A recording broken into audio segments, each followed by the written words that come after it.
ദൈവനാമത്തിന് മഹത്വം ഉണ്ടാകട്ടെ. ജോബ് 10:12. അങ്ങ് എന്നിൽ ജീവനും ഗാഢമായ സ്നേഹവും നിക്ഷേപിച്ചു. അങ്ങയുടെ പരിപാലന എന്റെ ആത്മാവിനെ സംരക്ഷിച്ചു.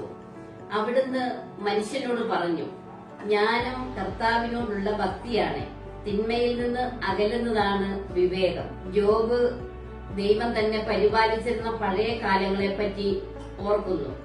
അക്കാലത്ത് അവിടുന്ന് തന്റെ ദീപം എന്റെ ശിരസിന് മുകളിൽ തെളിക്കുകയും ഞാൻ അവിടുത്തെ പ്രകാശത്തിൽ അന്ധകാരത്തിലൂടെ നടക്കുകയും ചെയ്തു.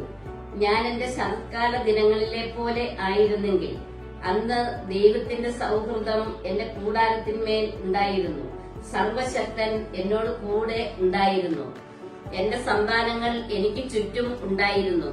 എന്റെ പാദങ്ങൾ പാലുകൊണ്ട് കഴുകി പാറ എനിക്ക് വേണ്ടി എണ്ണ പകർന്നു തന്നു.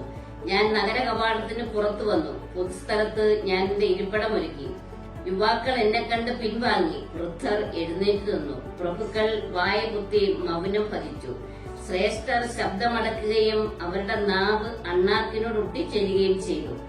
എന്നെക്കുറിച്ച് കേട്ടവർ എന്നെ പുകഴ്ത്തി, എന്നെ കണ്ടവർ അത് സ്ഥിരീകരിച്ചു. എന്തെന്നാൽ നിലവിളിക്കുന്ന ദരിദ്രനെയും നിരാശ്രയനായ അനാഥനെയും ഞാൻ രക്ഷിച്ചു. ഹല്ലേലൂയ, ആമേൻ.